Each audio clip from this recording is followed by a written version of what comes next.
Final BA ಎಲ್ಲ ವಿದ್ಯಾರ್ಥಿಗಳಿಗೆ ನಮಸ್ಕಾರಗಳು. ಇಂಡಿಯನ್ ಎಕನಾಮಿಕ್ಸ್ ಸಿಲೆಬಸ್ ಏನಿದೆ ಅದರಲ್ಲಿ ಮೊದಲನೇ ಚಾಪ್ಟರು ಪಾಪ್ಯುಲೇಷನ್ ಪ್ರಾಬ್ಲಮ್. ಇದರಲ್ಲಿ ಮೊದಲನೇ topic growth of population and size of population ಬಗ್ಗೆ ನಿಮಗೆ ಆನ್ಲೈನಲ್ಲಿ ಪಾಠ ಮಾಡಿದ್ದೇನೆ.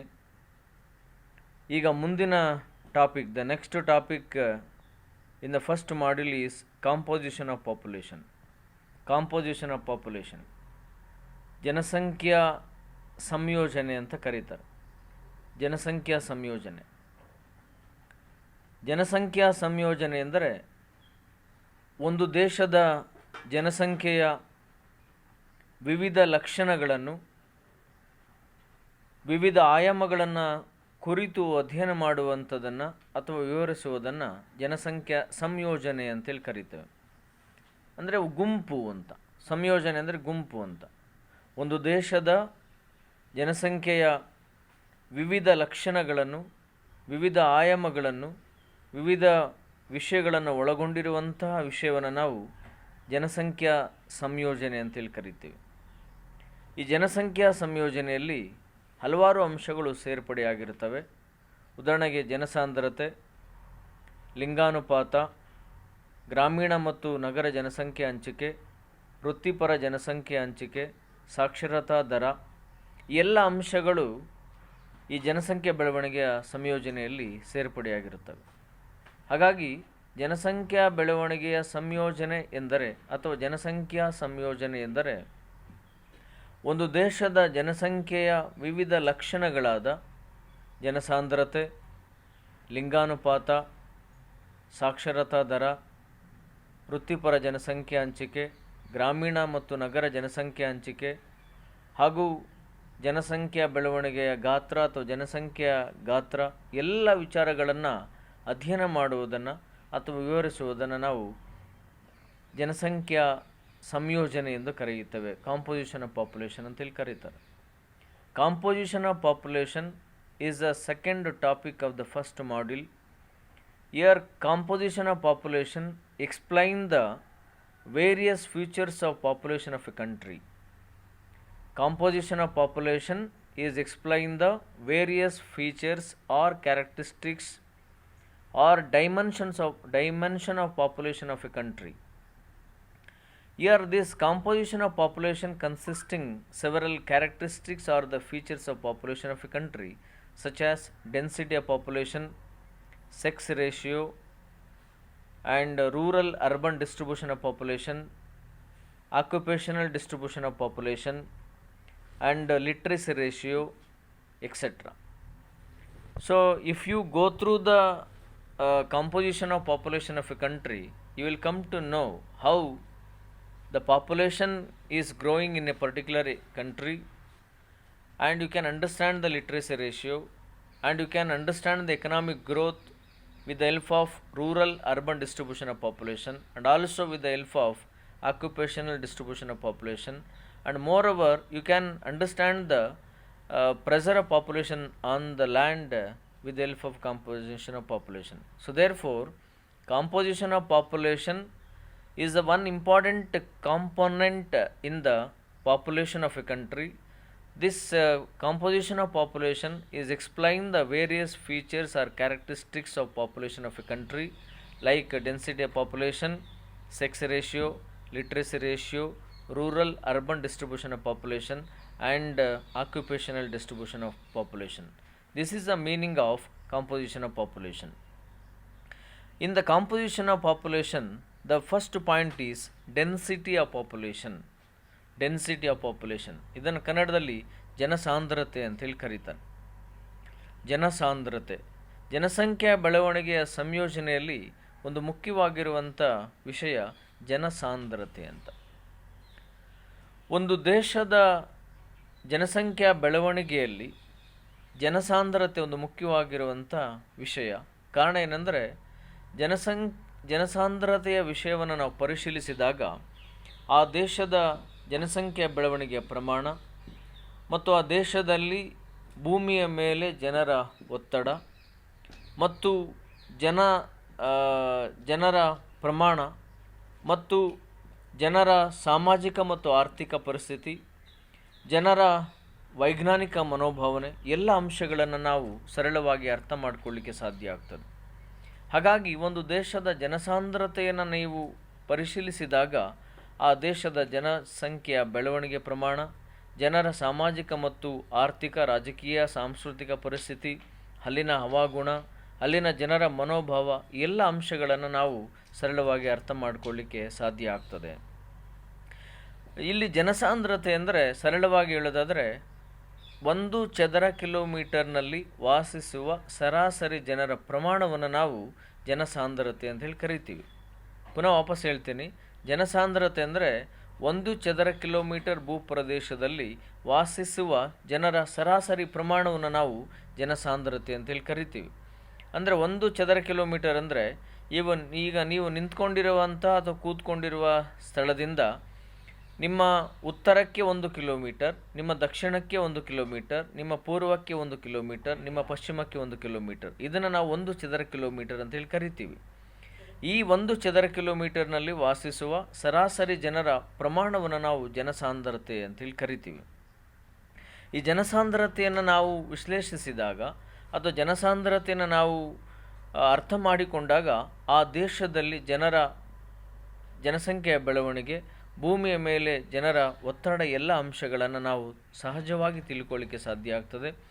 ಹಾಗಾಗಿ ಜನಸಂಖ್ಯಾ ಬೆಳವಣಿಗೆಯ ಸಂಯೋಜನೆಯಲ್ಲಿ ಒಂದು ಮುಖ್ಯವಾಗಿರುವಂಥ ವಿಚಾರ ಯಾವುದಂದರೆ ಜನಸಾಂದ್ರತೆ ಅಂತ. ಭಾರತದ ಮಟ್ಟಿಗೆ ನಾವು ವಿವರಣೆ ಮಾಡಿ ಹೇಳೋದಾದರೆ, ಭಾರತದಲ್ಲಿ ಜನಸಾಂದ್ರತೆ ಉಳಿದ ರಾಷ್ಟ್ರಗಳಿಗಿಂತ ಜಾಸ್ತಿ ಇದೆ. ತಮಗೆಲ್ಲರಿಗೂ ಗೊತ್ತಿರುವ ಹಾಗೆ ಭಾರತದಲ್ಲಿ ಜನಸಂಖ್ಯೆಯ ಬೆಳವಣಿಗೆ ಪ್ರಮಾಣ ವೇಗವಾಗಿದೆ. ಭಾರತದ ಒಟ್ಟು ಭೂ ವಿಸ್ತೀರ್ಣ 32,87,263 ಚದರ ಕಿಲೋಮೀಟರ್. ಇದು ಪ್ರಪಂಚದ ಭೂ ವಿಸ್ತೀರ್ಣದಲ್ಲಿ ಭಾರತ 7ನೇ ಸ್ಥಾನವನ್ನು ಪಡ್ಕೊಂಡಿದೆ. ಆದರೆ ಜನಸಂಖ್ಯೆಯ ಗಾತ್ರದಲ್ಲಿ ನಾವು ಬಂದಾಗ ಭಾರತ 2ನೇ ಸ್ಥಾನವನ್ನು ಪಡ್ಕೊಂಡಿದೆ. ಅದರಲ್ಲೂ ಸ್ವಾತಂತ್ರ್ಯದ ನಂತರ ಭಾರತದಲ್ಲಿ ಜನಸಂಖ್ಯೆ ನಿರಂತರವಾಗಿ ಹೆಚ್ಚಳವಾಗ್ತಾ ಇರೋದರಿಂದ ಇಂದಿನ ತರಗತಿಯಲ್ಲಿ ಭಾರತದಲ್ಲಿ ಜನಸಂಖ್ಯೆ ಬೆಳವಣಿಗೆ ಅನ್ನೋದರ ಬಗ್ಗೆ ನಾನು ಪಾಠ ಮಾಡಿದ್ದೀನಿ. 1901ರಿಂದ ಹಿಡಿದು 2011ರವರೆಗಿನ ಅಂಕಿಅಂಶಗಳನ್ನು ನಾವು ಕೊಟ್ಟಿದ್ದೇವೆ. ಭಾರತದಲ್ಲಿ ಜನಸಂಖ್ಯೆ ನಿರಂತರವಾಗಿ ಹೆಚ್ಚಳವಾಗ್ತಾ ಇದೆ. ಈ ಕಾರಣದಿಂದಾಗಿ ಭಾರತದಲ್ಲಿ ಜನಸಾಂದ್ರತೆ ನಿರಂತರವಾಗಿ ಜಾಸ್ತಿ ಆಗ್ತಾ ಇದೆ ಅನ್ನೋದು ತಮ್ಮೆಲ್ಲರಿಗೂ ಗೊತ್ತಿರುವಂಥ ವಿಷಯ. 2001ರ ಜನಗಣತಿಯ ಪ್ರಕಾರ 2001ರ ಜನಗಣತಿಯ ಪ್ರಕಾರ ಭಾರತದಲ್ಲಿ ಪ್ರತಿ ಚದರ ಕಿಲೋಮೀಟರ್ನಲ್ಲಿ ವಾಸಿಸುವ ಜನರ ಪ್ರಮಾಣ 324 ಅಂತ. ಈ ಜನಸಾಂದ್ರತೆಯನ್ನು ಲೆಕ್ಕಾಚಾರ ಮಾಡಲಿಕ್ಕೆ ಒಂದು ಸರಳವಾಗಿರುವಂಥ ಸೂತ್ರ ಇದೆ. ಅದೇನೆಂದರೆ ಜನಸಾಂದ್ರತೆ = ಒಟ್ಟು ಜನಸಂಖ್ಯೆ ಡಿವೈಡೆಡ್ ಬೈ ಒಟ್ಟು ಭೂಪ್ರದೇಶ. ಪುನಃ ವಾಪಸ್ ಹೇಳ್ತೀನಿ, ಜನಸಾಂದ್ರತೆಯನ್ನು ಲೆಕ್ಕಾಚಾರ ಮಾಡಲು ಒಂದು ಸೂತ್ರ ಇದೆ. ಆ ಸೂತ್ರ ಏನೆಂದರೆ ಜನಸಾಂದ್ರತೆ = ಒಟ್ಟು ಜನಸಂಖ್ಯೆ ಡಿವೈಡೆಡ್ ಬೈ ಒಟ್ಟು ಭೂಪ್ರದೇಶ. Density of population is one important component in the composition of population of a country, and also density of population is one important feature in the composition of population. It indicates the pressure of population on the land, and also we can understand with the help of density of population of a country we can understand the growth of population and the size of population, and moreover we can easily analyze the psychological factor of the people and the political socio-economic condition of a country, and also we can understand the climatical condition of a country, how climatical factor and geographical factor, psychological factor, social factor, cultural factor and political factor, economic factors influence on the growth of population, etc. So here density of population is explained about all these factors. In India there is heavy pressure on the population. In India there is heavy pressure of population on the land, Moreover, after the independence, the average density of population is increasing continuously due to the increasing growth of population. According to the 2001 census, density of population in India is 324. As per the 2001 data or the census, density of population of India was 324. Here, density of population refers to the average number of people are living in every square kilometer is the density of population. Once again, density of population refers to the average number of people are living in every square kilometer. Every square kilometer is the density of population. On the other hand, it is a land-man ratio. Density of population is also known as a land-man ratio. Density is calculated by dividing the total population by the total land area of the country.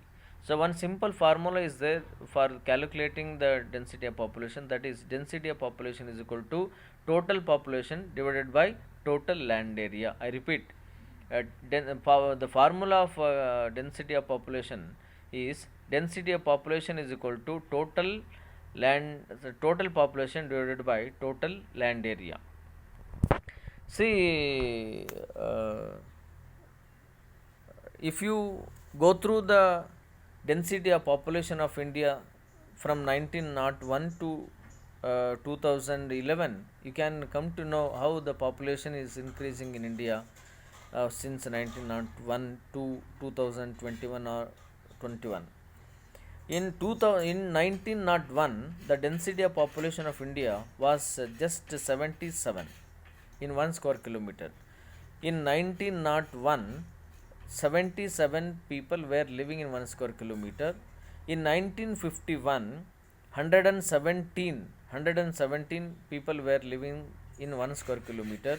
In 1971, 177. In 1991, 267. In 2001, 227. In 2011, 382.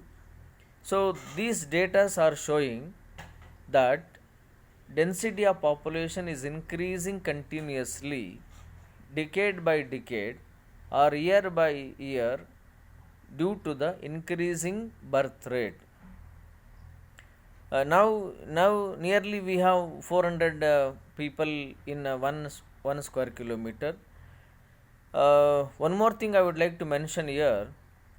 Census was started first in India in the year 1972. Since population census was first started in India in 1872, but it was not systematically started, but systematic census, population census was started from 1881. See, if you go through the density of population of other countries, you will come to know how the density of population is increasing in India and how population is pressure on the land. In America, 31 people are living in 1 square kilometer. In Canada, only 2 people are living in 1 square kilometer. In Australia, only 2 people are living on 1 square kilometer. In Japan, 316 people are living on 1 square kilometer. Very importantly, in China, only 135 people are living in 1 square kilometer. China is having the highest population in the world, but density of population is very less in China. It has only 135 people in 1 square kilometer, whereas in India we have nearly 400 people in 1 square kilometer. Density of population is less in China because land area is more in China. Just assume in Canada only 2 people are living in 1 square kilometer. In Australia only 2 people are living in 1 square kilometer. In America only 31 people are living in 1 square kilometer. So the word density of population, word density is only 34. Word density of population is only 34. Average word density of population is 34. ಜನಸಾಂದ್ರತೆ ಅಂದರೆ ಏನು ಅಂತ ಉತ್ತರ ಹೇಳಿದ್ದೀನಿ. ಈಗ ಬೇರೆ ಬೇರೆ ವರ್ಷದಲ್ಲಿ ಜನಸಾಂದ್ರತೆ ಹೇಗಿತ್ತು ಅನ್ನೋದನ್ನು ನಾನು ಅಂಕಿಅಂಶಗಳ ಮೂಲಕ ಹೇಳಬೇಕು. 1901ರಲ್ಲಿ ಭಾರತದಲ್ಲಿ 77 ಜನ 1 ಚದರ ಕಿಲೋಮೀಟರ್ ಭೂಪ್ರದೇಶದಲ್ಲಿ ವಾಸಿಸ್ತಾ ಇದ್ದರು. 1951ರಲ್ಲಿ 117 ಜನ 1 ಚದರ ಕಿಲೋಮೀಟರ್ ಭೂಪ್ರದೇಶದಲ್ಲಿ ವಾಸಿಸ್ತಾ ಇದ್ದರು. 1971ರಲ್ಲಿ 177 ಜನ 1 ಚದರ ಕಿಲೋಮೀಟರ್ ಭೂಪ್ರದೇಶದಲ್ಲಿ ವಾಸಿಸ್ತಾ ಇದ್ದರು. 1991ರಲ್ಲಿ 267 ಜನ 1 ಚದರ ಕಿಲೋಮೀಟರ್ನಲ್ಲಿ ವಾಸಿಸ್ತಾ ಇದ್ದರು. 2001ರ ಅಂಕಿಅಂಶದ ಪ್ರಕಾರ 324 ಜನ 1 ಚದರ ಕಿಲೋಮೀಟರ್ ಭೂಪ್ರದೇಶದಲ್ಲಿ ವಾಸಿಸ್ತಾ ಇದ್ದಾರೆ. 2011ರ ಅಂಕಿಅಂಶದ ಪ್ರಕಾರ 382 ಜನ 1 ಚದರ ಕಿಲೋಮೀಟರ್ ಭೂಪ್ರದೇಶದಲ್ಲಿ ವಾಸಿಸ್ತಾ ಇದ್ದಾರೆ. ಇದರ ಜೊತೆಗೆ ನೀವು ಬೇರೆ ಬೇರೆ ದೇಶಗಳ ಜನಸಾಂದ್ರತೆಯನ್ನು ಅರ್ಥ ಮಾಡಿಕೊಂಡಾಗ ಭಾರತದ ಜನಸಾಂದ್ರತೆಗೂ ಮತ್ತು ಬೇರೆ ದೇಶದ ಜನಸಾಂದ್ರತೆಗೂ ಇರೋ ವ್ಯತ್ಯಾಸವನ್ನು ಅತ್ಯಂತ ಸರಳವಾಗಿ ನೀವು ಅರ್ಥ ಮಾಡ್ಕೊಳ್ಬೋದು. ಅಮೇರಿಕಾದಲ್ಲಿ 1 ಚದರ ಕಿಲೋಮೀಟರ್ ಭೂಪ್ರದೇಶದಲ್ಲಿ 31 ಜನ ವಾಸಿಸ್ತಾ ಇದ್ದಾರೆ. ಕೆನಡಾದಲ್ಲಿ ಕೇವಲ 2 ಜನ 1 ಚದರ ಕಿಲೋಮೀಟರ್ನಲ್ಲಿ ವಾಸಿಸ್ತಾ ಇದ್ದಾರೆ. ಆಸ್ಟ್ರೇಲಿಯಾದಲ್ಲಿ ಕೇವಲ 2 ಜನ 1 ಚದರ ಕಿಲೋಮೀಟರ್ ಭೂಪ್ರದೇಶದಲ್ಲಿ ವಾಸಿಸ್ತಾ ಇದ್ದಾರೆ. ಜಪಾನ್ನಲ್ಲಿ 316 ಜನ 1 ಚದರ ಕಿಲೋಮೀಟರ್ ಭೂಪ್ರದೇಶದಲ್ಲಿ ವಾಸಿಸ್ತಾ ಇದ್ದಾರೆ.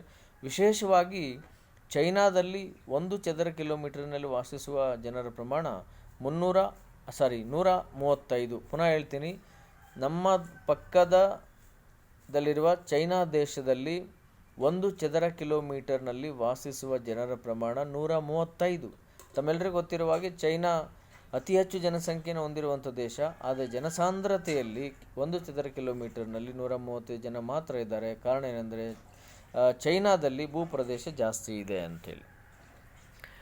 ಈಗ ಇದರಲ್ಲೇ ಜನಸಾಂದ್ರತೆಯಲ್ಲಿ ಇನ್ನೊಂದು ಮುಂದಿನ ಮುಖ್ಯವಾಗಿರುವಂಥ ಅಂಶ ಏನೆಂದರೆ ಜನಸಾಂದ್ರತೆಯ ಮೇಲೆ ಪ್ರಭಾವ ಬೀರುವಂಥ ಅಂಶಗಳು.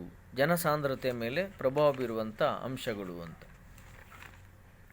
Factors influencing on the density of population. Factors influencing on the density of population. Factors influencing on density of population. ಜನಸಾಂದ್ರತೆಯ ಮೇಲೆ ಪ್ರಭಾವ ಬೀರುವ ಅಂಶಗಳು ಅಂತ. See, in India, density is not uniform in all the states. In India, density of population is not uniform or same in all the states. Density of population is differ from state to state. Some states have more density of population and other states have less density of population. Why density of population is vary from state to state? That we need to analyze. Why density of population is not uniform across the country? Density of population is not uniform because of various reasons. For example, in Bihar, 1,102 people are living in 1 square kilometer. In Bihar, 1,102 people are living in 1 square kilometer. In Arunachal Pradesh, only 17 people are living in 1 square kilometer. In New Delhi, 11,297 people are living. In West Bengal, 1,229 people are there. In Karnataka, 319 people are living on square kilometer. The most density populated state in India is Bihar. There is 1,102 people are living on square kilometer. The least density populated state in India is Arunachal Pradesh because just 17 people are living there. Because Arunachal Pradesh is covered by hills, it is hilly station. Therefore, Arunachal Pradesh is not suitable for human being. Therefore, density of population is very less in Arunachal Pradesh. Whereas in Bihar, 1,102 people are there. This varies there in different states in India because of various reasons. ಜನಸಾಂದ್ರತೆಯ ಮೇಲೆ ಪ್ರಭಾವ ಬೀರುವ ಅಂಶಗಳು ಅಂತ headline. ಜನಸಾಂದ್ರತೆಯ ಮೇಲೆ ಪ್ರಭಾವ ಬೀರುವ ಅಂಶಗಳು ಅಂತ. ಅಂದರೆ ಭಾರತದ ಜನಸಾಂದ್ರತೆಯನ್ನು ನೀವು ಪರಿಶೀಲಿಸಿದಾಗ ಭಾರತದ ಎಲ್ಲ ರಾಜ್ಯಗಳಲ್ಲಿ ಒಂದೇ ರೀತಿಯಾದ ಜನಸಾಂದ್ರತೆ ಇಲ್ಲ. ಜನಸಾಂದ್ರತೆ ರಾಜ್ಯದಿಂದ ರಾಜ್ಯಕ್ಕೆ, ಪ್ರದೇಶದಿಂದ ಪ್ರದೇಶಕ್ಕೆ ವ್ಯತ್ಯಾಸ ಆಗ್ತಾ ಹೋಗ್ತಾ ಇರ್ತದೆ. ಉದಾಹರಣೆಗೆ ಬಿಹಾರದಲ್ಲಿ 1 ಚದರ ಕಿಲೋಮೀಟರ್ನಲ್ಲಿ 1,102 ಜನ ವಾಸಿಸ್ತಾ ಇದ್ದಾರೆ. ಹಾಗೆಯೇ ಅರುಣಾಚಲ್ ಪ್ರದೇಶದಲ್ಲಿ ಕೇವಲ 17 ಜನ ವಾಸಿಸ್ತಾ ಇದ್ದಾರೆ ಅಂತ. ಬಿಹಾರದಲ್ಲಿ 1 ಚದರ ಕಿಲೋಮೀಟರ್ ಭೂಪ್ರದೇಶದಲ್ಲಿ 1,102 ಜನ ವಾಸಿಸ್ತಾ ಇದ್ದಾರೆ. ಅರುಣಾಚಲ್ ಪ್ರದೇಶದಲ್ಲಿ ಕೇವಲ 17 ಜನ ವಾಸಿಸ್ತಾ ಇದ್ದಾರೆ. ನವದೆಹಲಿಯಲ್ಲಿ 11,297 ಜನ ವಾಸಿಸ್ತಾ ಇದ್ದಾರೆ. ಪಶ್ಚಿಮ ಬಂಗಾಳದಲ್ಲಿ 1,029 ಜನ ವಾಸಿಸ್ತಾ ಇದ್ದಾರೆ. ಕರ್ನಾಟಕದಲ್ಲಿ 319 ಜನ ವಾಸಿಸ್ತಾ ಇದ್ದಾರೆ. ಯಾಕೆ ಈ ರೀತಿಯಾದಂಥ ವ್ಯತ್ಯಾಸಗಳನ್ನು ನಾವು ಕಾಣ್ತಾ ಇದ್ದೀವಿ ಅನ್ನೋದಕ್ಕೆ ನಾವು ಉತ್ತರವನ್ನು ಹುಡ್ಕೊಳ್ಬೇಕಾಗ್ತದೆ.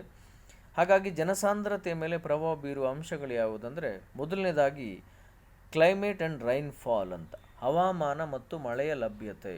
Climate and rainfall, very important factor which influence on the density of population, that is a climate and rainfall. Just I was telling you, in Arunachal Pradesh only 17 people are living in 1 square kilometer, because Arunachal Pradesh, the climatic condition and geographical condition of Arunachal Pradesh is not suitable for human being and human life. Therefore people are less in Arunachal Pradesh, whereas in Bihar and other states population is more because of climatic factor. Well, where there is the good climatic factor, climatic condition and geographical factor, where there is a good rainfall, people will be more in such places. So therefore climate and rainfall is a very important factor which influenced on the density of population. ಹವಾಗುಣ ಮತ್ತು ಮಳೆಯ ಪ್ರಮಾಣ ಜನಸಾಂದ್ರತೆಯ ಮೇಲೆ ಪ್ರಭಾವ ಬೀರುವಂಥ ಒಂದು ಮುಖ್ಯವಾಗಿರುವಂಥ ಅಂಶ. ಎಲ್ಲಿ ಹವಾಗುಣ ಉತ್ತಮವಾಗಿರುತ್ತದೆ, ಎಲ್ಲಿ ಮಳೆಯ ಲಭ್ಯತೆ ಉತ್ತಮವಾಗಿರುತ್ತದೆ, ಸಾಮಾನ್ಯವಾಗಿ ಅಂತಹ ಪ್ರದೇಶಗಳಲ್ಲಿ ಜನಸಾಂದ್ರತೆ ಹೆಚ್ಚಳವಾಗಿರುತ್ತದೆ ಅಂತ. ಎರಡನೇದು ಇರಿಗೇಷನ್ ಫೆಸಿಲಿಟೀಸ್ ಅಂತ, ನೀರಾವರಿ ಸೌಲಭ್ಯಗಳು ಅಂತ. ನೀರಾವರಿ ಸೌಲಭ್ಯಗಳು ಸರ್ವೇ ಸಾಮಾನ್ಯವಾಗಿ ಮಾನವನಿಗೆ ಎಲ್ಲ ಮೂಲಭೂತ ಸೌಲಭ್ಯಗಳು ಬೇಕು. ಎಲ್ಲಿ ನೀರಾವರಿ ಸೌಲಭ್ಯಗಳು ಉತ್ತಮವಾಗಿರ್ತವೆ ಅಲ್ಲಿ ಜನಸಾಂದ್ರತೆ ಸಾಮಾನ್ಯವಾಗಿ ಹೆಚ್ಚಿಗೆ ಇರ್ತದೆ.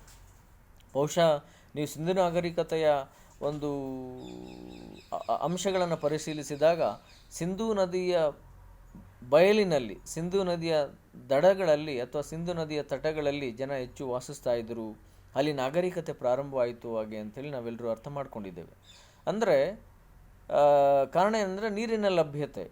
ಎಲ್ಲಿ ನೀರಿನ ಲಭ್ಯತೆ ಇರ್ತದೆ, ಅದು ಕೃಷಿಗಾಗಿರ್ಬೋದು, ಕುಡಿಯುವ ನೀರಿಗಾಗಿರ್ಬೋದು ಅಥವಾ ಪ್ರಾಣಿ ಪಕ್ಷಿಗಳಿಗಾಗಿರ್ಬೋದು, ನೀರಿನ ಲಭ್ಯತೆ ಜಾಸ್ತಿ ಇರ್ತದೆ, ಸಾಮಾನ್ಯವಾಗಿ ಅಂಥ ಪ್ರದೇಶದಲ್ಲಿ ಜನಸಾಂದ್ರತೆ ಜಾಸ್ತಿ ಇರ್ತದೆ.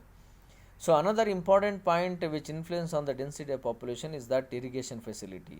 Wear the irrigation facility is adequate and sufficient and good, definitely in that places density of population will be more. We have learnt many lessons from Sindhu civilization. In the Sindhu river, usually population was more because of the irrigation facility. So where the irrigation facility, either for the drinking purpose or the agricultural purpose or for the other reasons, usually population will be more or density will be more in such places. So third point is industrial development. Another important point which influence on the density of population is that industrial development, where the places where industrial activities are more and industries are more, usually population will be more in such places because of the employment opportunities, because of the income opportunities, because of the infrastructure facilities, etc. Non-industrial development areas have less population, but industrial development areas, the areas of industrial development have the more population because they will get employment opportunities, income generation and other facilities. ಕೈಗಾರಿಕಾ ಅಭಿವೃದ್ಧಿ ಅಂತ, ಯಾವ ಪ್ರದೇಶಗಳು ಕೈಗಾರಿಕೆಯಲ್ಲಿ ಅಭಿವೃದ್ಧಿಯನ್ನು ಹೊಂದಿರ್ತವೆ ಆ ಪ್ರದೇಶಗಳಲ್ಲಿ ಹೆಚ್ಚು ಜನ ವಾಸಿಸ್ತಾರೆ. ಕಾರಣ ಏನೆಂದರೆ ಉದ್ಯೋಗಾವಕಾಶಗಳು ಸಿಗ್ತದೆ, ಆದಾಯದ ಲಭ್ಯತೆ ಸಿಗ್ತದೆ ಅನ್ನೋ ಕಾರಣಕ್ಕೋಸ್ಕರ. ಇನ್ನು ಐದನೇದಾಗಿ ನಾಗರಿಕ ಸೌಲಭ್ಯಗಳು ಅಂತ, ಸಿವಿಕ್ ಫೆಸಿಲಿಟೀಸ್ ಅಂತೇಳಿ ಕರೀತಾರೆ. ಸಿವಿಕ್ ಫೆಸಿಲಿಟೀಸ್, ನಾಗರಿಕ ಸೌಲಭ್ಯಗಳು ಯಾವ ಪ್ರದೇಶದಲ್ಲಿ ಉತ್ತಮವಾಗಿರುತ್ತವೆ ಆ ಪ್ರದೇಶದಲ್ಲಿ ಜನ ಜಾಸ್ತಿ ಇರ್ತದೆ. ಉದಾಹರಣೆಗೆ ಆರೋಗ್ಯ ಇಲಾಖೆ, ಶಿಕ್ಷಣ, ಮನೋರಂಜನೆ, ವಿದ್ಯುತ್ ಸೌಲಭ್ಯ, ಪೊಲೀಸ್ ರಕ್ಷಣೆ, ನ್ಯಾಯಾಲಯ, ಇಂಜಿನಿಯರಿಂಗ್ ವ್ಯವಸ್ಥೆ, ಕಂದಾಯ ಇಲಾಖೆ ಅಥವಾ ಜೀವನಕ್ಕೆ ರಕ್ಷಣೆ, ಎಲ್ಲಿ ಈ ಸೌಲಭ್ಯಗಳಿರ್ತವೆ ಸಾಮಾನ್ಯವಾಗಿ ಆ ಪ್ರದೇಶಗಳಲ್ಲಿ ಹೆಚ್ಚು ಜನ ವಾಸಿಸ್ತಾರೆ. Where the civic facilities such as the education